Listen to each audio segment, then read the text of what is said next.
Hello नमस्कार, मैं मुकेश कुमार आपका अपने यूट्यूब चैनल मुकेश में इस पर स्वागत करता हूं। तो चलिए शुरू करते हैं आज की क्लास। और आज की क्लास हमारे किस टॉपिक के ऊपर रहेगी, वो रहेगी कॉन्ग्रुएंसी ऑफ ट्रायंगल। कॉन्ग्रुएंसी का मतलब होता है सर्वांग समता। तो हम पहले बात करेंगे कि सर्वांग समता होती क्या है, ये त्रिभुजों का कौन सा गुणधर्म है, हम किस चीज़ को सर्वांग समता बोलेंगे। तो देखो, सर्वांग समता का मतलब क्या होता है, इसका आप संधि विच्छेद करो। इसका संधि विच्छेद करेंगे तो देखो, शब्द से हम इसका मतलब निकालेंगे कि क्या मतलब होता है। सर्वांग समता मतलब ये हो जाएगा सर्व प्लस अंग प्लस समता का मतलब होता है समान। ठीक है। तो त्रिभुजों का वह गुणधर्म, कौन सा गुणधर्म, जिसमें सभी, सर्व का मतलब क्या होता है सभी, अंग का मतलब क्या होता है त्रिभुज के जितने भी अंग होते हैं। अंग का मतलब त्रिभुज की भुजा हो गई, त्रिभुज के कोण हो गए, त्रिभुज का परिमाप हो गया, त्रिभुज का एरिया हो गया। ठीक है, ये सारे क्या होते हैं, त्रिभुज के अंग होते हैं। और समान का मतलब क्या होता है समान। अगर ये एक दूसरे दो त्रिभुज है, जैसे मान लेता हूँ मैं, दो त्रिभुज है। पहला त्रिभुज तो ये वाला ए बी और सी। दूसरा त्रिभुज ले लेते हैं हम डी ई और एफ। ये दो त्रिभुज हमारे पास में हैं और हमसे बोला जा रहा है कि ये दोनों त्रिभुज क्या है, सर्वांगसम है। सर्वांगसम होने का मतलब ये ए बी भुजा इसके बराबर है और इसकी ये बी सी भुजा ई एफ के बराबर है और सी ए भुजा ई डी के बराबर है। ठीक है। और इन दोनों का परिमाप क्या है, वो बराबर है। परिमाप का मतलब आप समझ गए, इन दोनों का जो क्षेत्रफल है वो बराबर है। और इन दोनों के अंदर और क्या, ये इन रेडियस होती है, इन रेडियस ये वाली बराबर है। और सरकम रेडियस भी दोनों की बराबर है। ठीक है। और इनके जो एंगल है वो एंगल भी क्या है, आपस में बराबर है। तो हम इस चीज़ को क्या बोलेंगे, सर्वांग समता बोलेंगे। कहने का मतलब इसकी फोटोकॉपी कौन है, ये वाला ट्रायंगल है।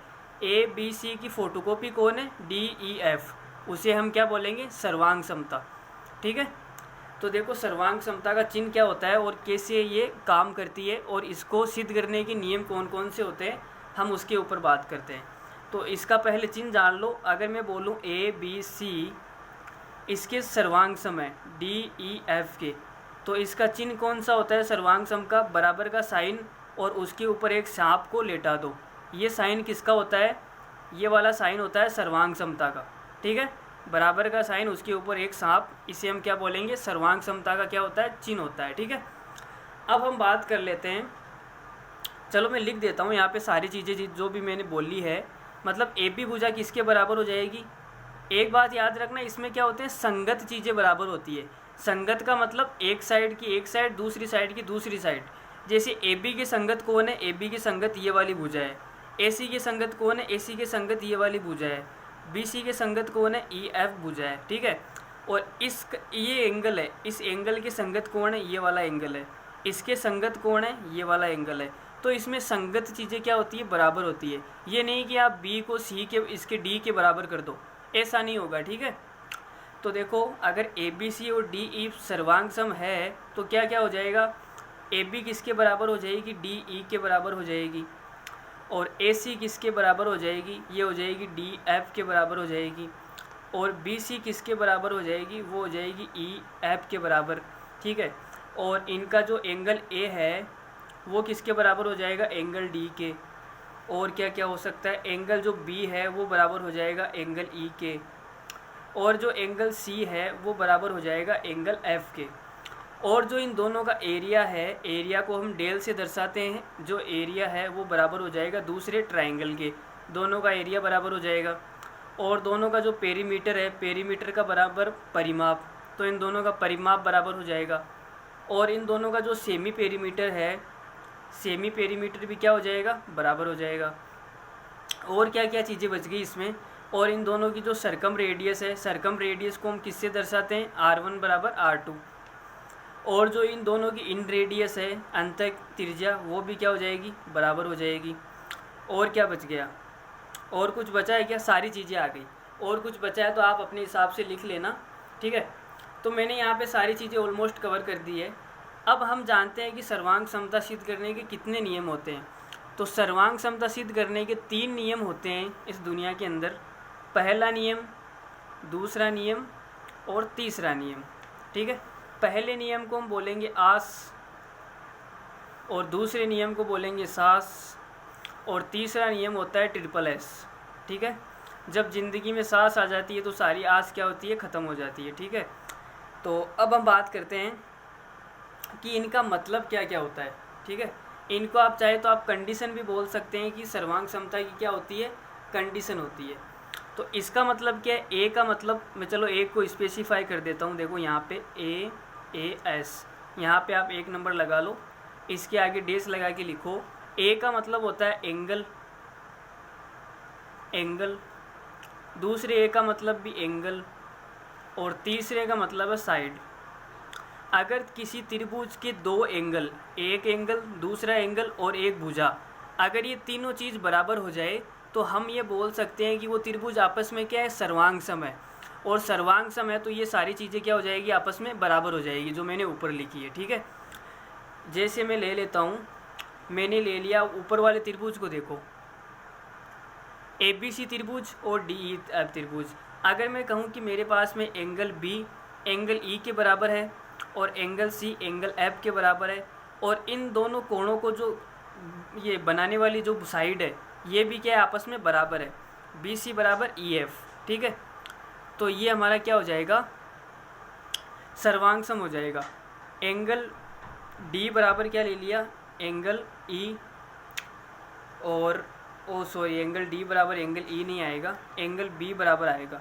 एंगल B बराबर मैंने ले लिया एंगल E, और दूसरा एंगल ले लिया मैंने एंगल C बराबर एंगल F, और एक भुजा ले ली, इनको बनाने वाली भुजा कौन सी है, BC बराबर EF। अब ये क्या हो जाएगा, त्रिभुज सर्वांग सम हो जाएगा। अगर ये तीनों चीज़ें हमारे पास में बराबर हो जाती है किन्हीं भी 2 त्रिभुजों की, तो हमारे पास में जो त्रिभुज आएंगे वो त्रिभुज आपस में क्या हो जाएंगे, सर्वांग सम हो जाएंगे। ठीक है, दूसरे नियम की तरफ बढ़ जाएं तो दूसरा नियम हमारा क्या कहता है, दूसरा नियम कहता है सास। तो देखो सास, ये लिख दी मैंने सास। एस का मतलब क्या होता है, साइड, ए का मतलब होता है एंगल, फिर एस का मतलब होता है साइड। ठीक है, अगर किसी भी त्रिभुज की 2 साइड, देखो एक साइड और 2 साइड और एक एंगल, ये एंगल कौन सा होगा, इन साइड के बीच में बना हुआ एंगल। ठीक है, जैसे मैं आपको चित्र की सहायता से समझा देता हूँ। ये मैंने 2 चित्र ले लिए, ये वाला एंगल एल्फ़ा है तो ये वाला एंगल भी एल्फ़ा, ये वाला इसमें 2 साइड लेनी है ना। चलो हम ये साइड ले लेते हैं, देखो ये वाली साइड और ये वाली साइड, ABCDEF।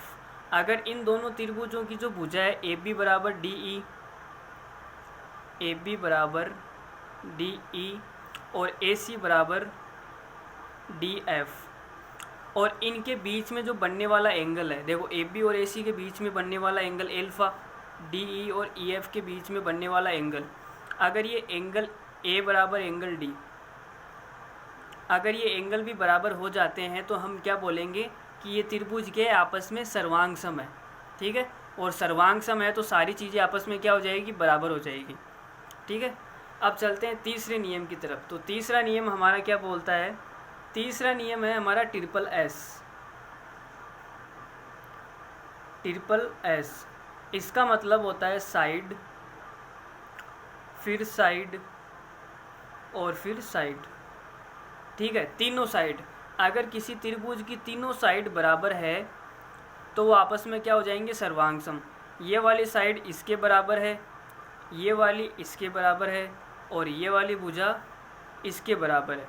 ठीक है, अगर किन्हीं भी 2 त्रिभुजों की जो संगत भुजाएं हैं वो अगर आपस में बराबर हो गई तो वो क्या हो जाएंगे, सर्वांग सम हो जाएंगी। ठीक है, तो ये दोनों त्रिभुज आपस में क्या हो जाएंगे, सर्वांग सम। अगर ये सर्वांग सम हो गए तो सारी चीज़ें क्या होगी, बराबर हो जाएगी। सारी चीज़ों का मतलब है इनका पेरीमीटर, इनका एरिया, इनके एंगल, इनका जो भी सब कुछ है वो क्या हो जाएगा, बराबर हो जाएगा।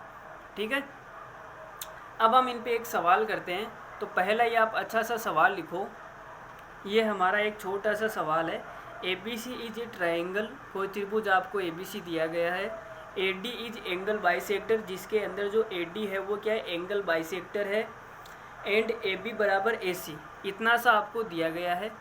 तो चलो शुरू करते हैं। देखो इस सवाल को, पहले तो हम डायग्राम बना लेते हैं। ये हमारा कोई ABC त्रिभुज हो गया, A B C, और इसके अंदर जो AD है, ये AD के एंगल बाइसेक्टर है। एंगल बाइसेक्टर है, इस A को ये दो बराबर भागों में बांटेगा। अगर ये वाला एल्फा है तो ये वाला भी क्या होगा, एल्फा होगा।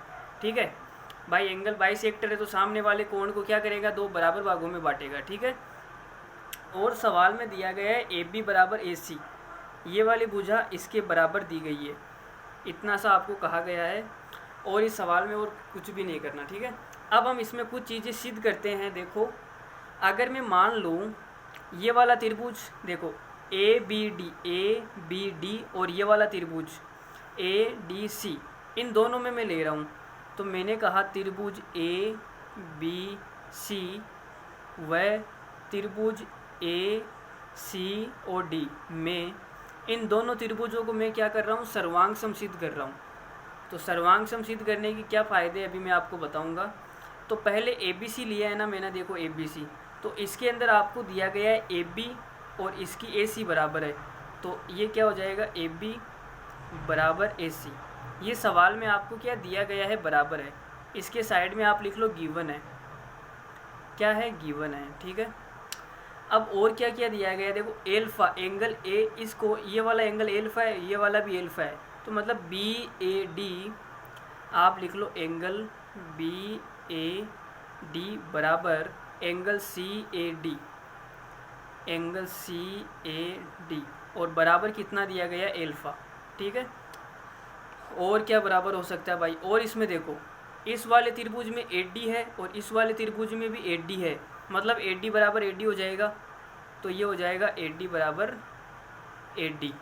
तो कहने का मतलब हमारे पास में ये वाली क्या है, भुजा है, ये वाली भुजा है और ये वाला कोण है, तो सास नियम से ये क्या हो जाएंगे, सर्वांग सम हो जाएंगे।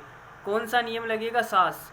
देखो भाई, ये वाली क्या है, भुजा है, साइड है, ये वाली भी साइड है भुजा, और ये वाला क्या है, एंगल है, तो कौन सा नियम बन गया, सास वाला नियम। ठीक है, तो मैं यहाँ पे लिख सकता हूँ कि सास नियम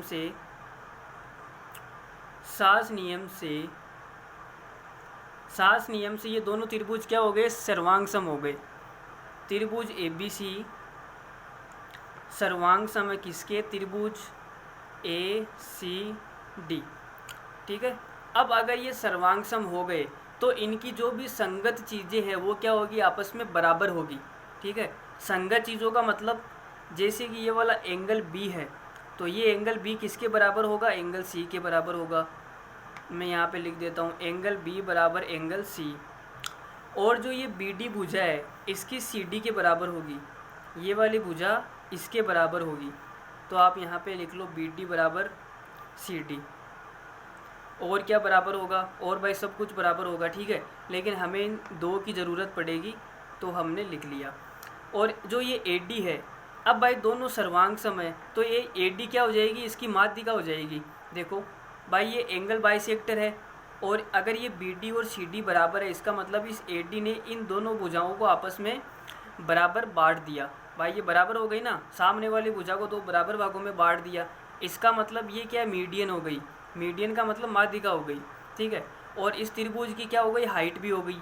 अगर ये हाइट हो गई, इसका मतलब ये वाला कोण कितना डिग्री का बनेगा, 90 डिग्री का। तो ये क्या हो जाएगा, BD पर लंब कौन है, BD के ऊपर, सॉरी BC के ऊपर है ना, हाँ BD के ऊपर भी मान लो, कोई दिक्कत नहीं है। AD BD के ऊपर क्या लंब है, AD, इसमें कोई दिक्कत नहीं है।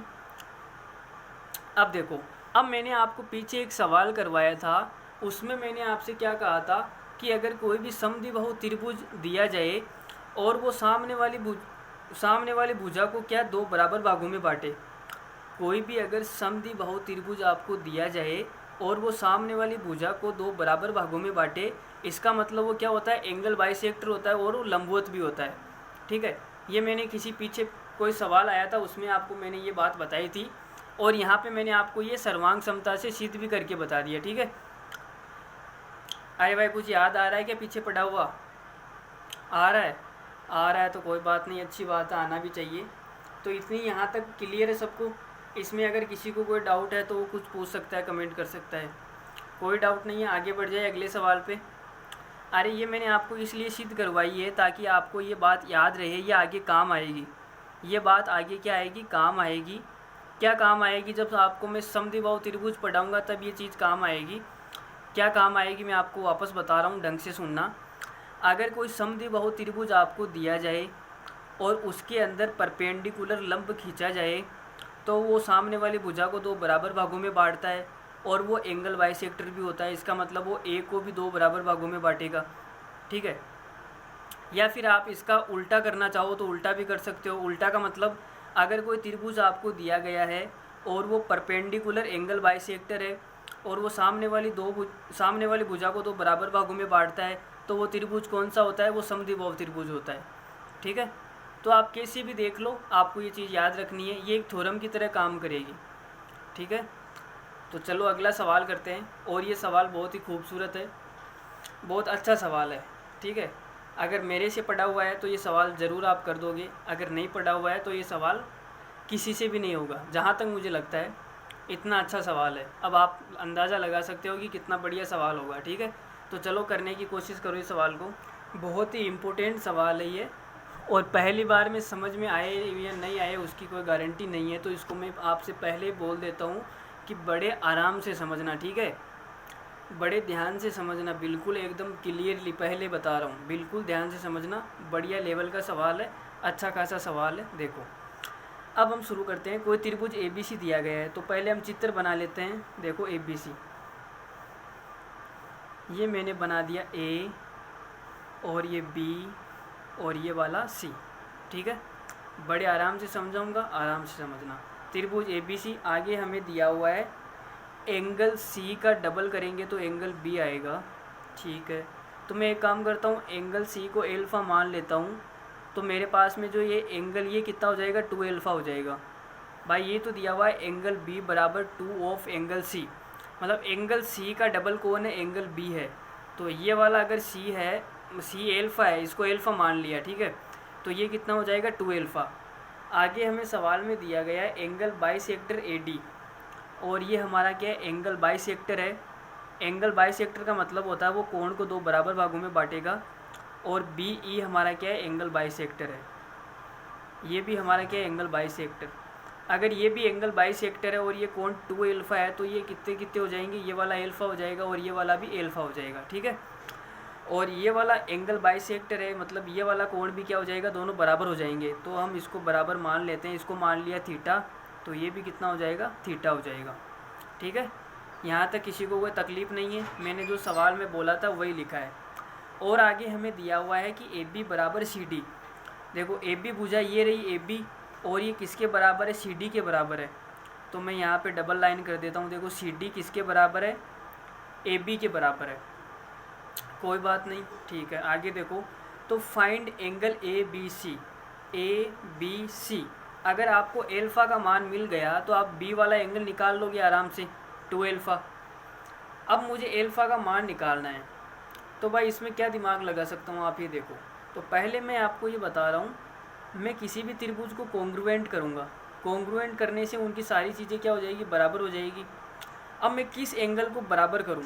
तो मुझे देखो ये वाली AB बराबर CD दिया गया है। चलो भाई, AB बराबर CD मुझे दिया गया है, तो पहले तो मैं इसको लिख लेता हूँ कि एक भुजा का काम तो हमारे पास में हो गया, AB बराबर CD। ये क्या है? सवाल में हमें गिवन है, ठीक है। अब आप ये देखो, एल्फ़ा के सामने कौन सी भुजा है?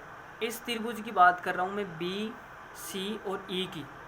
इस BCE के अंदर अगर मैं बात करूँ तो एल्फ़ा के सामने वाली भुजा कौन सी है? आप बोलोगे सर BE। ये BE क्या है? एल्फ़ा के सामने वाली भुजा है।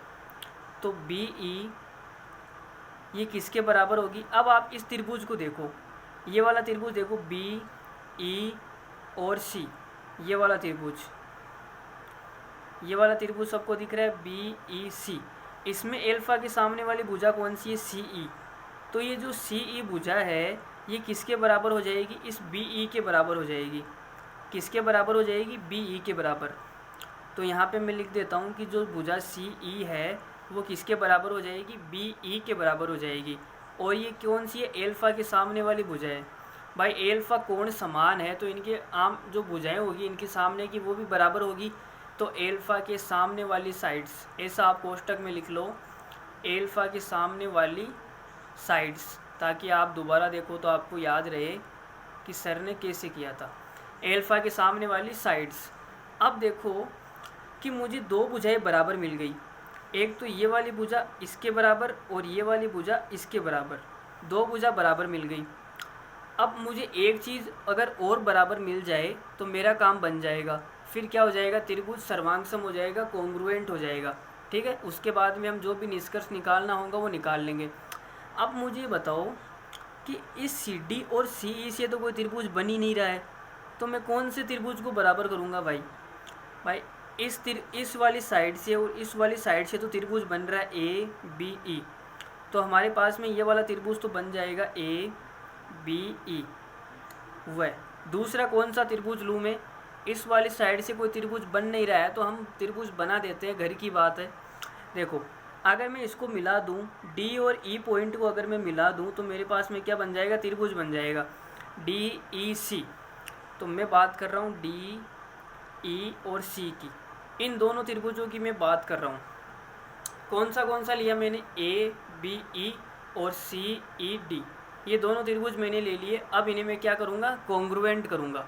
तो इनमें कॉन्ग्रुएंट करने के लिए एक साइड बराबर हो गई, दूसरी साइड भी बराबर हो गई। अब एक चीज़ देखो, यहाँ पर जो ये वाला कोण है डी ई सी, एंगल डी ई सी, ये किसके बराबर होगा? ये एल्फ़ा है।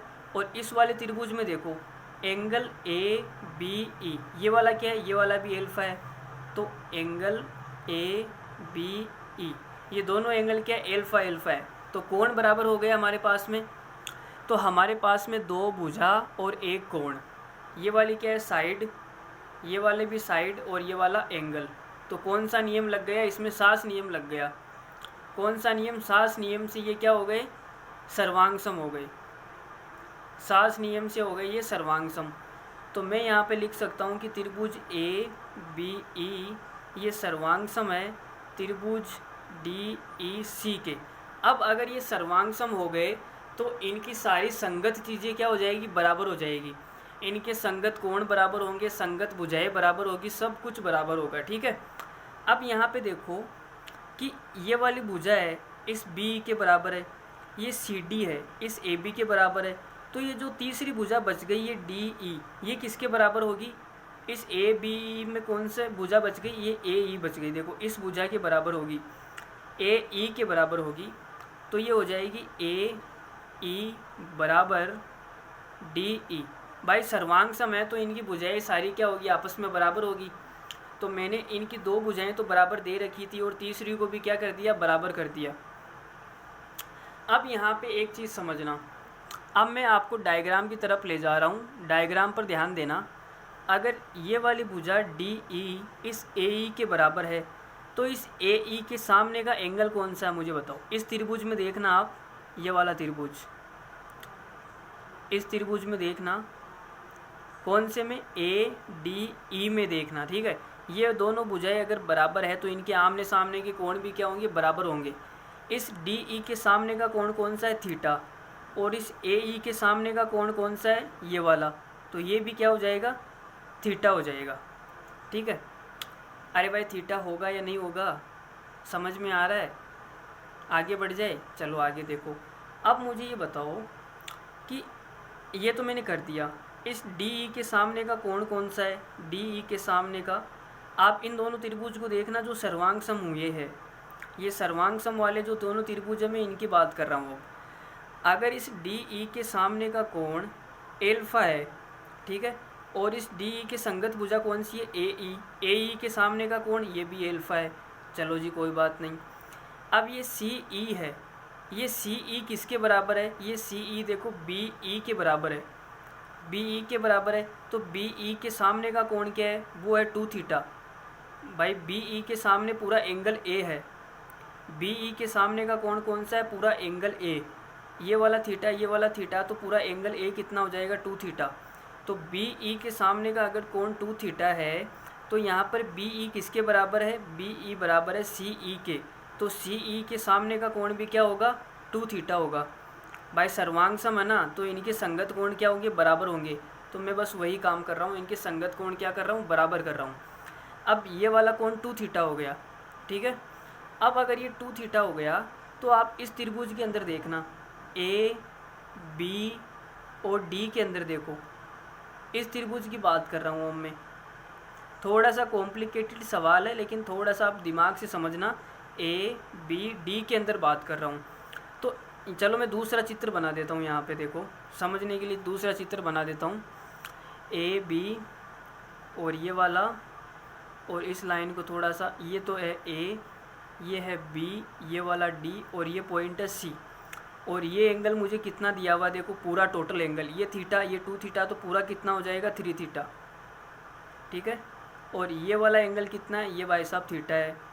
और ये पूरा एंगल कितना है देखो, ये एल्फ़ा, ये एल्फ़ा, तो पूरा कितना हो जाएगा 2 एल्फ़ा, ठीक है। अब मुझे बताओ इस त्रिभुज का जो बाह्य कोण है, एक्सटीरियर एंगल कौन सा है, वो है 3 थीटा। और एक्सटीरियर एंगल क्या होता है, अपोजिट एंगल का सम। तो ये क्या हो जाएगा 2 एल्फ़ा प्लस थीटा बराबर क्या आ जाएगा 3 थीटा। तो मैंने एक्सटीरियर एंगल को क्या कर दिया, बराबर कर दिया। अब आगे देखना, 2 एल्फ़ा, ये थीटा उधर जाके घट जाएगा तो कितना आ जाएगा 2 थीटा, और 2 से 2 कट जाएगा तो क्या आ जाएगा एल्फ़ा बराबर थीटा। अब एल्फ़ा बराबर थीटा आ गया, मतलब एल्फ़ा और थीटा बराबर है। अगर बराबर है तो मैं आपको डायग्राम फिर से बना रहा हूँ, पूरा का पूरा देखना, ये वाला चित्र मैं पूरा बना रहा हूँ, ठीक है। ये वाला एंगल कितना है 2 एल्फ़ा, और ये अगर, अब भाई एल्फ़ा और थीटा बराबर है तो इस थीटा को भी मैं क्या लिख देता हूँ, ये वाला एंगल भी कितना हो जाएगा 2 एल्फ़ा पूरा एंगल। और ये वाला एंगल हमारे पास में कितना था, ओ सॉरी आपको दिखा नहीं क्या, सॉरी बिल्कुल, ये एंगल पूरा 2 एल्फ़ा है और ये एंगल 2 थीटा था, तो मैंने इसको क्या कर दिया, एल्फ़ा और थीटा बराबर है तो ये वाला भी 2 एल्फ़ा हो जाएगा और ये वाला एंगल एल्फ़ा था। अब त्रिभुज के तीनों कोणों का योग कितना होता है 180 डिग्री, तो 2 एल्फ़ा 4 एल्फ़ा और ये जोड़ेंगे तो 5 एल्फ़ा, तो 5 एल्फ़ा बराबर कितना आएगा 180 डिग्री। यहाँ से एल्फ़ा बराबर कितना आएगा 180/5, और इसका भाग देंगे तो आपके पास में आएगा 36 डिग्री। तो एल्फ़ा का मान आ गया 36 डिग्री। और आपसे सवाल में कौन सा एंगल पूछा था, आपसे पूछा था ए बी और सी, मतलब ये वाला एंगल आपसे पूछा था, ये वाला एंगल। तो ये वाला एंगल कितना है 2 एल्फ़ा, और एल्फ़ा का मान कितना है 36 डिग्री, तो ये वाला एंगल कितना हो जाएगा, ये हो जाएगा 72 डिग्री, ठीक है। तो इसका आंसर क्या आएगा 72 डिग्री, ठीक है। तो ये थोड़ा सा कॉम्प्लिकेटेड सवाल था। हम अगर इसको सर्वांग समता से, कॉन्ग्रुएंसी से नहीं करके अगर साइन रूल से करें तो भी इतना ही लंबा पड़ने वाला है। ये सवाल लंबा नहीं था, मैंने आपको समझाने में इसको इतना लंबा बना दिया। बिल्कुल भी लंबा नहीं है सवाल, देखो कहीं से लंबा दिख रहा है क्या, इसका ये तो चित्र आ गया, ये सर्वांग सम सिद्ध किया और यहाँ पे मैंने आपको समझाया। तो सवाल लंबा नहीं है, आपको समझाने में टाइम लग गया। अगर फिर भी नहीं समझ में आया तो आप वीडियो को दोबारा रिवाइंड करके देखना, समझ में आ जाएगा, ठीक है। मैंने बड़े आराम से समझाया है, आप आराम से ढंग से देखना, बिल्कुल समझ में आएगा, समझ में आने की गारंटी है, ठीक है। जो हमसे पढ़ रहा है उसके समझ में आना ही आना है, ठीक है। तो फिर अब क्या करना है, अब अगला कौन सा टॉपिक ले मुझे ये बता दो आप। वैसे टॉपिक तो कौन सा लेना है, ज्योमेट्री चलेगा। अभी ज्योमेट्री काफ़ी लंबा टॉपिक है, लेकिन इसमें हमने कॉन्ग्रुएंसी कर लिया। अब कॉन्ग्रुएंसी के आगे हम कौन सा टॉपिक ले, मतलब सिमिलरिटी उठाए या मतलब वो टाइप्स ऑफ एंगल्स उठाए, कौन सा उठाए। चलो सिमिलरिटी कर लेते हैं, हम समरूपता कर लेते हैं। समरूपता थोड़ा बड़ा काम का टॉपिक है, ये कॉन्ग्रुएंसी से सवाल नहीं आते जितना सिमिलरिटी से आते हैं, ठीक है। तो हम अगली क्लास में क्या पढ़ेंगे, समरूपता पढ़ेंगे, ठीक है। अब आप बोलोगे सर कॉन्ग्रुएंसी पे इतने सवाल करोगे क्या, हमने 2 सवाल कर लिए, ठीक है। कॉन्ग्रुएंसी ज़्यादा वो उतना लंबा टॉपिक नहीं है, या फिर उतना इम्पोर्टेंट भी नहीं है, या इतना हार्ड भी नहीं है कि मैं आपसे यहाँ पे ज़्यादा से ज़्यादा सवाल करवाऊँ, ठीक है। अगर हम फिर कभी इसका प्रैक्टिस सेशन करेंगे तो उसमें कॉन्ग्रुएंसी पे काफ़ी ज़्यादा सवाल कर लेंगे। लेकिन आज की क्लास में मैंने इस पर एक बढ़िया सवाल करवा दिया आपको, और ऊपर मैंने एक थ्योरम थी समद्विबाहु त्रिभुज वाली, वो मैंने आपको सिद्ध करके बता दी। वैसे वो सवाल ही था, ठीक है, और कुछ नहीं था, लेकिन वो थ्योरम भी है। तो चलो मिलते हैं अगली क्लास में, तब तक के लिए धन्यवाद, टेक केयर, और बने रहिए हमारे यूट्यूब चैनल मुकेश मैथ्स पे। और तो क्या बोले आपसे, ठीक है। चलो thank you very much, bye bye, धन्यवाद।